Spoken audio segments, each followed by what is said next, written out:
You buy a cocoa-dusted milkshake. It's sweet, cold, and flawless. At this moment, your brain is focused entirely on the taste. But while you sip that drink in a cool cafe, a child named Kofi is bleeding in the heat. Thousands of miles away, Kofi is cracking cocoa pods with a machete almost bigger than his arm. He harvests a chocolate you are eating right now. But here is the irony. He has never tasted anything chocolate-flavored. No cookies, no cake, no milkshakes. He only knows the bitterness of the raw seed. The world wants you to see the treat.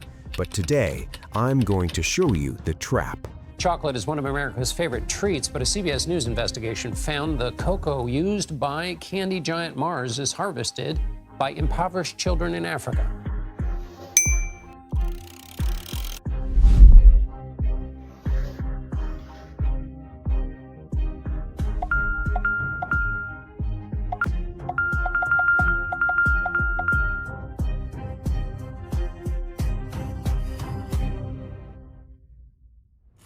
The story begins with a taste you already know. Smooth, rich, comforting. Chocolate is one of the few foods humans crave across continents.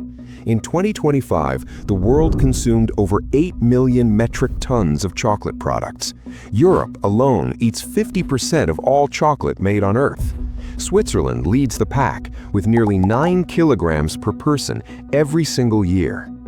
We buy chocolate when we're happy, when we're heartbroken, when we celebrate, and when we apologize. It's a ritual, a reflex, a reward. But we don't actually experience chocolate. We experience the illusion of chocolate, because the sweetness we taste is detached completely from the truth behind it. We see bright wrappers, cute mascots, gentle branding, nostalgia. We hear the promise of love. But the story of chocolate is not sweet. It was never sweet. Its journey begins in dark forests, through ancient rituals, and later through conquests, slavery, and industrial empires. And the part that shocks most people, chocolate wasn't even chocolate for almost 90% of its history. It was a bitter, foamy, sacred drink, closer to medicine than dessert. If chocolate is a global addiction today, what was it for the people who discovered it? This is the Amazon basin. 5,000 years ago, somewhere between the towering trees, a strange fruit grows. It is rough, colorful, shaped like a small football. Inside it, you find 20 to 40 bitter seeds surrounded by a white sweet pulp. This is Theobroma cacao, the food of the gods. The earliest evidence of cacao use dates back to 1500 BCE in Ecuador at the Santa Ana la Florida site. Chemical residues show that these people were fermenting cacao into drinks long before the Maya or the Aztec. But the real cultural explosion happened later, when the Olmecs took cacao north. They were the ones who learned to ferment, roast, and grind it. They created the world's first cacao drink. It was not sweet, creamy. It was bitter, spicy, powerful. Cacao was never just food. It was status. It was identity. It was cosmic power. By 250 CE, the Maya civilization had transformed cacao into the center of social life.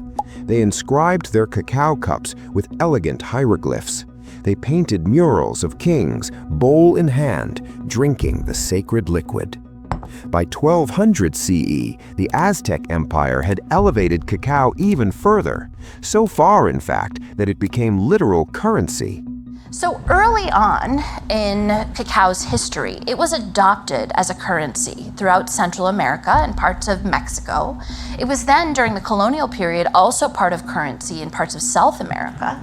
And you can see here what you could buy with it. 1 cocoa bean would get you 20 small tomatoes. 65 cocoa beans would get you 1 plain white cotton cape. Imagine if you were able to go to Whole Foods and get 1 avocado for 3 cocoa beans today.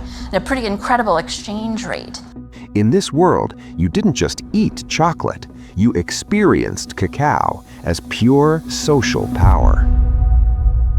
If cacao was sacred, how did it transform into a global product controlled by Europe? The Maya believed cacao was born from the gods themselves. It was a symbol of life, fertility, and rebirth. The Aztecs went even further. Warriors drank cacao before battle. Priests drank it before sacrifices. Emperors drank it daily. The Emperor Moctezuma II was rumored to drink up to 50 cups a day, believing it enhanced strength, virility, and a total clarity of mind.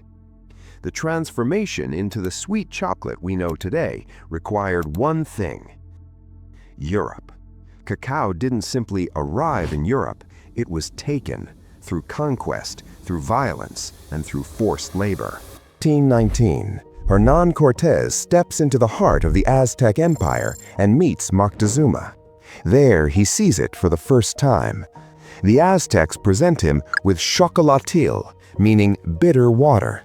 Foamy, dark, spicy. Cortés doesn't like it at first, but he sees something else. He sees power. Cortés realizes this bean can be monetized. By the 1520s, after the fall of the Aztecs, cacao began its long journey across the Atlantic. The Spanish kept it a secret for nearly 100 years. Only royalty and elites were allowed to drink it. They added sugar, cinnamon, and fused it with vanilla. And suddenly, cacao transforms. It goes from a bitter ceremonial drink to a European luxury commodity. Demand explodes, but production in the Americas cannot keep up, so Europe expands to the Caribbean, to South America, and later to West Africa. They built plantation systems that depended entirely on slave labor. Chocolate became sweet for Europe only because the world behind it became bitter. Chocolate is more than food. It is a multi-billion-dollar industry. In 2023, the global chocolate market was valued at $131 billion, and it's projected to grow steadily. The top consumers? Switzerland, Germany, and the United States. The top producers? West African nations, where over 70% of the world's cocoa comes from smallholder farms.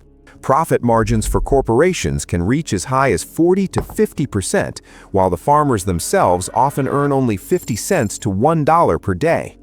Price volatility, middlemen, and a lack of infrastructure only continue to exacerbate this inequality. So, how do they sell it? Marketing psychology plays a key role. It leans on emotional triggers like comfort, love, nostalgia, and reward. It thrives on seasonal campaigns, celebrity endorsements, and viral trends.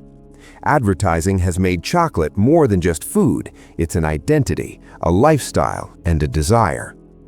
The industry thrives on a fantasy of pleasure, while its foundations remain a bitter reality. He's been working on his family's cocoa farm for 7 years. For the first time in his young life, Enoch gets his first taste of chocolate. Chocolate is everywhere, but behind every bite is a hidden cost. It's a sensation you know well, the snap of a chocolate bar, the smooth texture. It's a $140 billion industry built on a moment of affordable luxury. But that luxury has a hidden cost that the industry has been promising to fix for 25 years, and in 2025, despite record profits and decades of sustainability stickers, the data shows we have failed. To understand why, we have to go here, Côte d'Ivoire and Ghana. Together, they produce about 60% of the world's cocoa. And right now, an estimated 1.56 million children work on these farms. We aren't talking about kids doing light chores after school. We're talking about hazardous labor.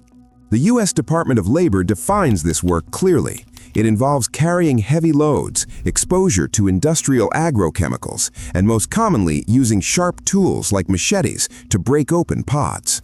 In 2024 alone, nearly 138 million children globally were engaged in child labor, missing the UN's Sustainable Development Goal to end the practice by 2025.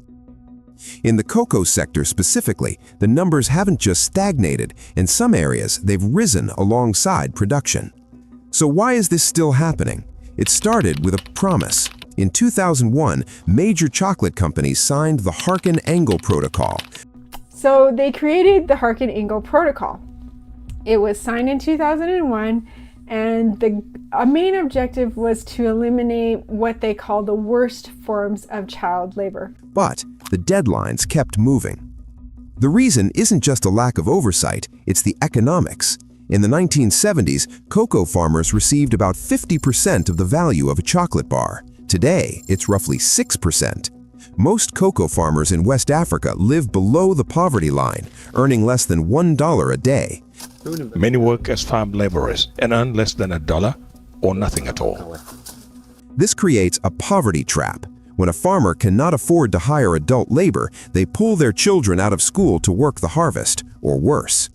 According to the World Bank, over 2.5 million people working in the cocoa industry live below the poverty line. This demand for cheap labor fuels human trafficking. Children are recruited from poorer neighboring countries like Burkina Faso and Mali. They are trafficked across borders, promised money, and then forced to work for years without pay, unable to see their families. I stopped going to school when I was 10 years old. When my parents didn't have enough money, I went out and helped them by working in the field. Fast forward to 2025, the latest chocolate scorecard reveals a stark divide. While some major brands are improving traceability, retailers, the supermarkets making their own private label chocolate, are failing, with scores dropping 4% from the previous year. A shocking 37% of large companies still don't know how many of their farmers earn a living income. If they don't know who the farmers are, they can't verify if children are working there. The Netherlands is the world's largest importer of cocoa beans, acting as a massive funnel of West African cocoa into Europe and the US. This means the chocolate you buy in New York or London likely passed through this global bottleneck of exploitation. For decades, the industry relied on voluntary certifications like Fair Trade or Rainforest Alliance. While these programs have positive impacts, like minimum prices and premiums, they haven't solved the systemic issue of scale. That is why 2025 marks a shift. The European Union has introduced the Corporate Sustainability Due Diligence Directive. It's no longer about voluntary pledges. Companies now face legal obligations to clean up their supply chains or face fines. Solutions exist. Child labor monitoring and remediation systems put agents in villages to find and help at-risk kids. Cash transfers to women in farming households have shown to decrease child labor rates.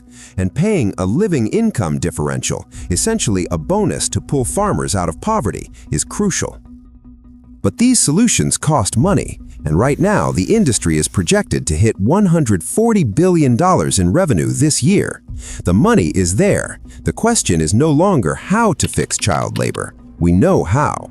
The question is whether the industry is finally willing to pay the price to end it. The future of chocolate is ethical, sustainable, and innovative. Lab-grown chocolate, made directly from cacao cells, is emerging as a potential solution to the industry's greatest shadows: child labor and deforestation. It's good. It tastes like chocolate. At the same time, fair trade initiatives are gaining traction. These programs are designed to double a farmer's income, provide education for their children, and fund vital community development projects. Help these cocoa sellers, ultimately the cocoa farmers, get better terms for their trade. We help them get better prices. If they need impact investments, then we can facilitate that. Transparency is also entering the digital age. Companies are now exploring blockchain technology for supply chain tracking, ensuring that every single bar can be traced back to its ethically sourced beans. And consumer demand is shifting. In 2023, 65% of buyers in Europe and North America reported that they prefer sustainably sourced chocolate. Yet, this transformation requires collective action from consumers, governments, and corporations alike. The message is clear. Every bite carries a choice: sweetness for the tongue or sweetness for the world. The future of chocolate depends on which one we choose.